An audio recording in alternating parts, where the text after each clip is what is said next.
Действие фильма происходит в 2067 году, когда мир был разрушен и не подлежал восстановлению из-за изменения климата. Вся растительность вымерла. При недостатке растительной жизни количество содержания кислорода в воздухе резко снизилось. Чтобы выжить, людям приходится покупать искусственный кислород. 99% мира погрузились во тьму. Люди задыхаются. В таких условиях в Австралии уцелел только один город, и все это благодаря компании Краникорп, это корпорация, производящая синтетический кислород. Однако искусственный кислород вызывает смертельное заболевание. Человечеству осталось всего несколько лет, прежде чем оно полностью вымрет. Итан Уайт – житель австралийского города. Он и его друг Джуд работают механиками в корпорации Краникорп. Корпорация также работает день и ночь, чтобы найти лекарство от болезни и способ спасти мир. Жена Итана, Ксанти, тоже больна. Итан усердно работает день и ночь, чтобы заработать и купить ей лучший кислород. Однажды, когда Итан и Джуд работают в туннеле, технический директор Краникорп по исследованию частиц Регина Джексон вызывает их в свой офис. Там она представляется им двоим и говорит им, что человечество вымрет через несколько лет, если условия не изменятся. Затем она показывает, что Итан – единственный, кто может помочь всем и спасти человечество. Итан сбит с толку и не верит ей, но Реджина настаивает, чтобы он посетил их лабораторию. В лаборатории имеется огромное оборудование. Врач-лаборант по имени Билли Митчелл представляется Итану и на секунду смотрит на устройство на запястье Итана. Затем они объясняют ему, что отец Итана, доктор Ричард Уайт, начал этот проект 20 лет назад. Машина, которая стоит перед ними, это машина времени под названием «Хроника». В первом эксперименте, проведенном с машиной, им пришлось посылать в нее радиоволны, чтобы проверить, что было на другой стороне. Благодаря ему они узнали, что 407 лет спустя, в 2474 году, на Земле будет достаточно растительности, чтобы поддерживать достаточное количество кислорода в воздухе и поддерживать человеческую жизнь. Люди приходят к убеждению, что если человечество все еще существует несколько сотен лет спустя, вполне вероятно, что они нашли решение всех проблем. Однако странная активность сбила с толку ученых. Волны, которые они послали, вернулись обновленными. Расшифровав, они обнаружили, что кто-то из будущего отправил им сообщение, в котором говорилось «Отправьте Итана Уайта». Итак, теперь Реджина и вся команда хочет отправить Итана в будущее, чтобы он вернул лекарство. Итан вне себя от удивления. Он им не верит и думает, что Реджина просто блефует. Более того, он не хочет бросать больную жену и отправляться в будущее.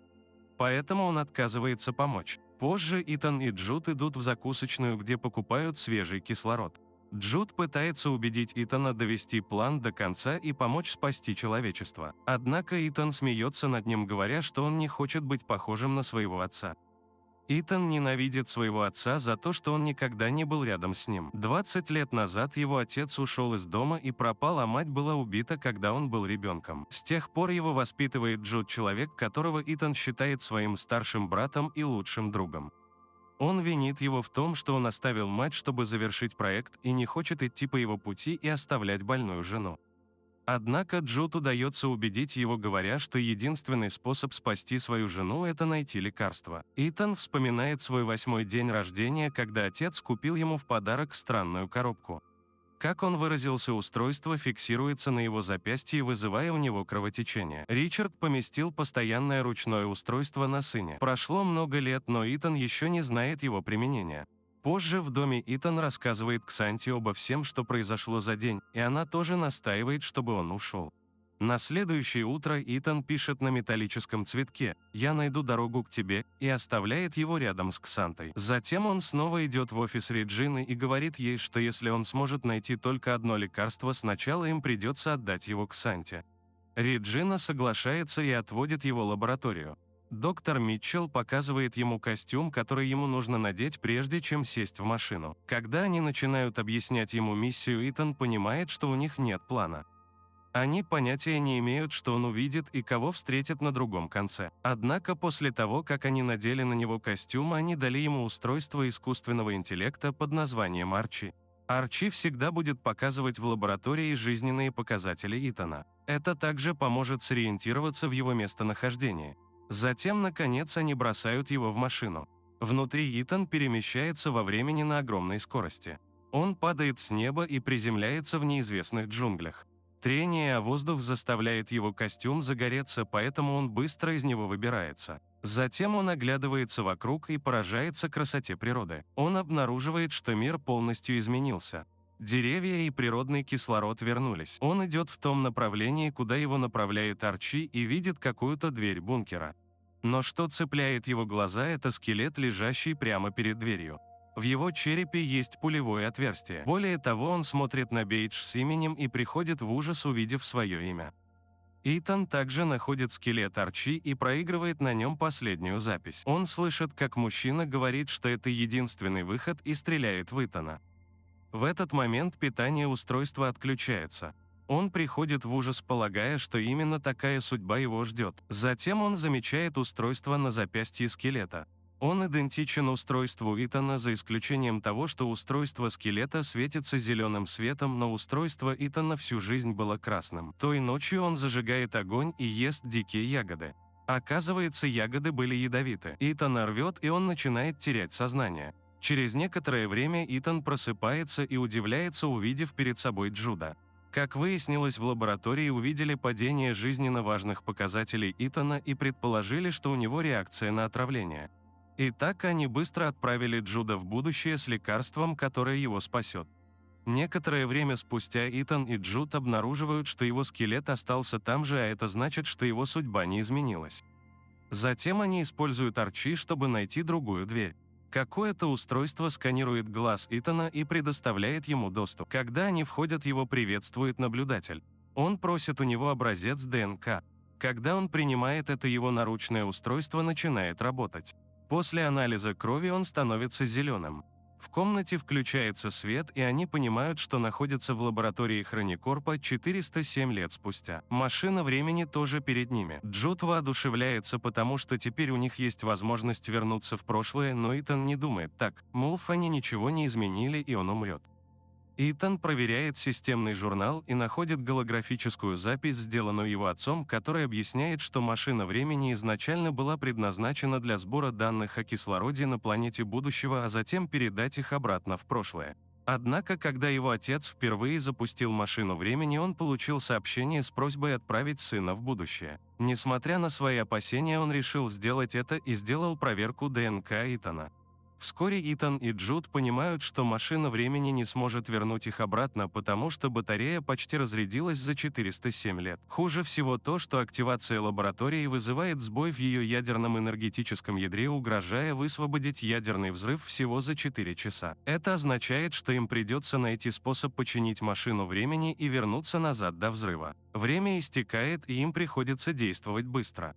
Снаружи они с удивлением обнаруживают разрушенный город, покрытый зеленью, но не населенный людьми, показывая, что Земля начала восстанавливаться после вымирания человечества. Человеческие скелеты разбросаны повсюду. Итан добирается до дома своей жены и находит ее кости, что приводит его в отчаяние. Джуд пытается убедить его вернуться в прошлое, потому что лекарства от болезни, кажется, не существует даже в будущем мире. Однако слова Джуд вызывают у Итана подозрения.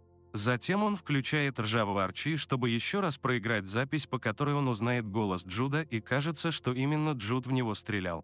Джуд направляет пистолет на Итана, категорически отрицая, что он застрелил Итана. Итан, наконец, решает сначала завершить миссию. Итак, совместными усилиями им удается отремонтировать силовое ядро, а затем вернуться в лабораторию. Теперь система работает, и у них должна быть возможность вернуться в прошлое, им просто нужно подождать 37 минут до запуска портала. Как только обратный отсчет достигнет нуля, портал привяжется к 2067 примерно на 30 секунд. Однако Итан все еще обнаруживает, что его тело осталось позади двери в том же месте, а это означает, что они не внесли никаких изменений в будущее. Чтобы выяснить правду, Итан вытаскивает батарею своего нынешнего Арчи и вставляет ее в тот ржавый. Таким образом, он получает доступ к другому видео, в котором Итан уверяется, что его будущий «он» будет убит Джудом. Затем Джуд признается, что нет никакой надежды изменить будущее, и он пытается защитить Итана. Ему трудно в это поверить, и Итан запирает своего брата в комнате. Затем воспроизводит голографический журнал своего отца со дня его смерти. Вскоре он обнаруживает разговор между техническим директором Краникорп Реджиной Джексон и его отцом. Показано, что отец Итана хотел использовать машину времени, чтобы спасти все человечество, найдя лекарство. Но технический директор намеревалась использовать машину только для того, чтобы сбежать от умирающего времени с некоторыми избранными. Однако, какой бы план они ни выбрали, кто-то должен отправиться в будущее и включить машину времени, чтобы безопасно отправить живую материю сквозь время, требуется оперативная связь с обеих сторон. Чтобы остановить их, его отец блокирует машину времени и устанавливает ДНК Итана в качестве ключа проверки. В гневе на то, что отец Итана только что сделал, технический директор немедленно убила его. Затем она приказывает Джуду убить мать Итана и быть его опекуном, чтобы однажды они могли использовать браслет Итана, чтобы получить доступ к будущему. Итан вне себя от удивления. Человек, которого он считал своим братом, оказался тем, кто убил его мать и собирается убить и его. Он также осознает, что он неправильно понял своего отца, который сознательно не бросил семью. Зная, что Регина хочет привести в будущее избранных, Итан пытается выключить машину времени, но Джуд бросается остановить Итана и показывает, что она поручила ему обеспечить своевременную отправку Итана для устранения сбоя в электроснабжении. Как только Итан активирует машину времени, он должен убить его. Однако на протяжении многих лет у Джуда сложились близкие эмоциональные отношения с Итаном. Видя, что его брат-друг в таком состоянии, из-за него он испытывает чувство вины. Итак, вместо того, чтобы выстрелить в Итана, он застреливается. В ярости и сожалении Итан полон решимости исполнить предсмертное желание своего отца, найти лекарство и спасти умирающих людей. Он смотрит в монитор и находит самое первое сообщение, написанное его отцом. Он приходит к выводу, что сообщение «Отправьте Итана Уайта» было отправлено им самим. Следовательно, он снова кодирует сообщение и отправляет его в прошлое вместе со многими другими вещами. Тем временем в лаборатории 2067 года технический директор с группой привилегированных избранных людей с нетерпением ждут активации машины времени. Однако, к их шоку, машина времени отправляет обратно сотни вымерших растений вместе с копией о зарегистрированном убийстве отца Итана. Вскоре после этого Итан уничтожает машину времени, что привело к краху плана технического директора. В конце концов, технический директор арестована из-за убийства. Растения, отправленные обратно в 2067 год, выращиваются для оживления планеты. Жена Итана также получает цветок, посланный от него, и понимает его выбор. Пока Итану приходится оставаться в мире будущего одному, он хоронит Джуда и прощает его. Бабочка привлекает его внимание и снова ведет к тому же входу, где Итан рад заметить, что труп его будущего «я» исчез. Он мчится взглянуть на мир снаружи и почувствовать облегчение, увидев футуристический экологически чистый город, в отличие от пустынного ранее. Его решение изменило будущее человечества.